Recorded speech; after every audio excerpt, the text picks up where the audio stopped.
Welcome to WireWheel's Privacy Roll-Up, a weekly look at top news in the world of privacy from our CPO, Rick Buck. Hi, Rick. How are you doing? Hi, Janine. I'm great. How are you today? I'm doing well, thanks. So it looks like we have both the state of California and the federal government making news in the privacy world. First, let's talk about the new executive director that was recently named by California's privacy agency. Sounds like a lot going on there.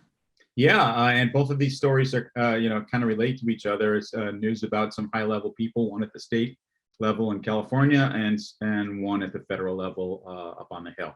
So let's start in California. Okay.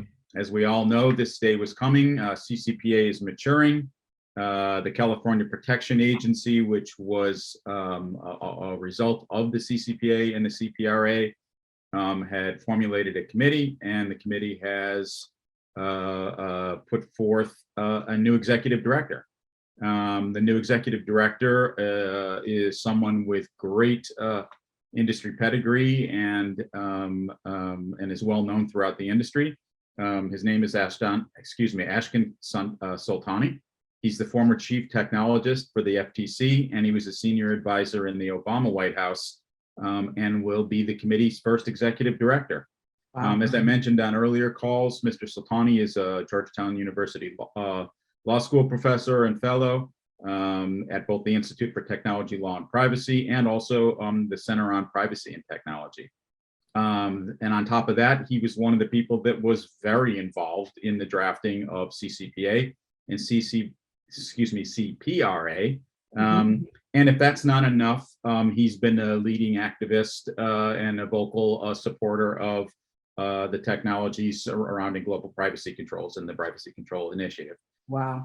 He's pretty well respected on all sides of the privacy world, and I think the commentary is that he has the great benefit of being very knowledgeable about privacy law, about its applications within business, and then the technology that is surrounded the privacy conversation, and how that impacts privacy and how it operationalizes privacy.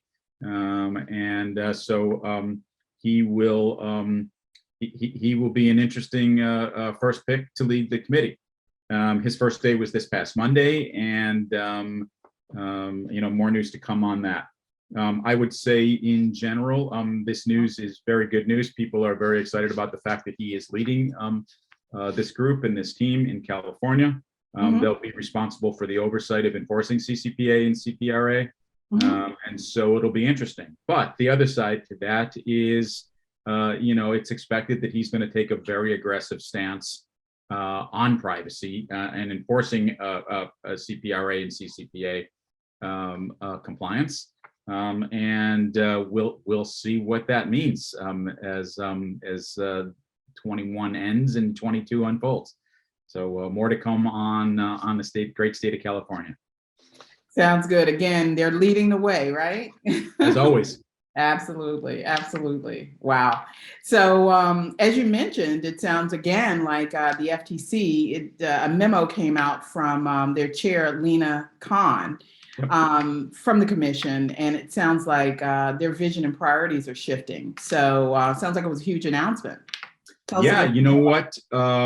Chairman Khan has been in office only a few short months, and she's been very busy in those few short months. In the last couple of weeks, she's released a memo describing the way she is thinking about transforming the FTC. And this past week in particular, she updated her thoughts on that, talking about how data privacy and security in particular are going to be looked at. She's got some really interesting ideas. I think in general, there's a lot of consensus as to what she's talking about and the things that she's discussed. As to be expected, there are also formal dissents on some of her thoughts. Right. And the criticism there is that some of the things that she's suggesting might be exceeding the bounds of the FTC's current legal authority. Nonetheless, as I've mentioned before, the FTC is really looking at how they can increase their oversight, increase their rulemaking, and increase their enforcement particularly as it relates to privacy and security related matters. So what did she talk about this past week? Let me give you a brief overview on that. One, as to be expected, and as I've mentioned, her focus is going to be on privacy and technology, and the use of technology for unfair competition. And we've heard this in a couple different conversations. She is thinking about companies that have, to quote her directly, concentrated control over data. These are big data companies that have been enabled a dominant posture in their space, potentially, or a monopolistic corner of their space, Right. because they dominate the data, they dominate the markets, they create barriers to entry for new and smaller players. They make it difficult for people to compete. Right. The people that most notably and most obviously fall into that category are companies like Facebook and Google and Microsoft and Twitter and Uber and all the other large companies that we have come to do business with over the course of the last couple of years. She's also thinking about the ad tech world and ad tech business models that also depend on large scale and or illegal or deceptive data collection. And so, I think she will have a focused eye on that corner of the world.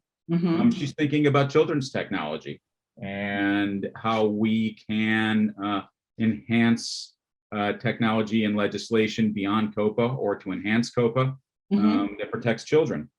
Right. And then she's considering all of the other things that we would expect the FTC to be paying attention to. Biometric stuff, sensitive data. I've mentioned this before, but algorithmic data and the use of that data and the accuracy of that data and any other deceptive or unfair data practices. Right. And again, she's looking for the FTC to help codify a lot of that and move the needle on a higher platform of privacy regulation and privacy compliance.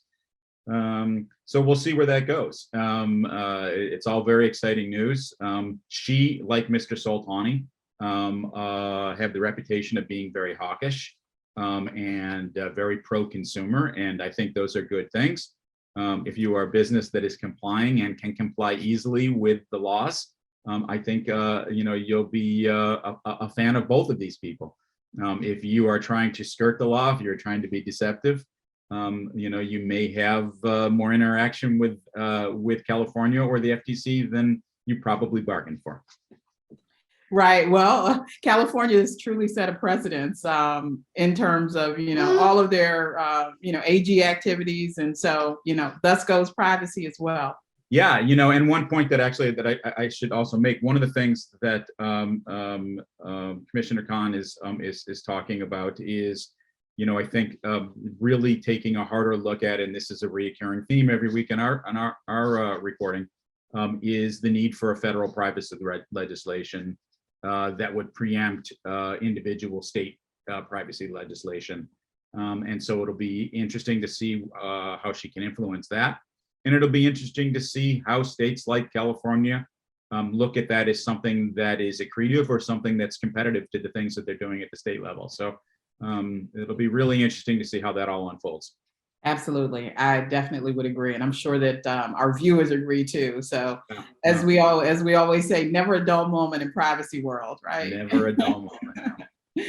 All right. Well, that was definitely a lot of activity. And, that's one of the reasons why we ask viewers to tune in each week because it's chock full of information. So want to thank you, Rick. And for the most part, tell our viewers to stay tuned. We'll keep you informed about the latest topics in the world of privacy. And just thank you again for tuning into WireWheel's weekly privacy roll-up. If you have any questions, please reach out to us at marketing@wirewheel.io and we will get right back to you. And also take a moment to subscribe to WireWheel's YouTube channel. We'd really appreciate it. So again, thank you to Rick for your time today. It's been great as usual. Janine, I love doing this with you. Look forward to next week. And thank you again to everybody who continues to watch these broadcasts. See you next week.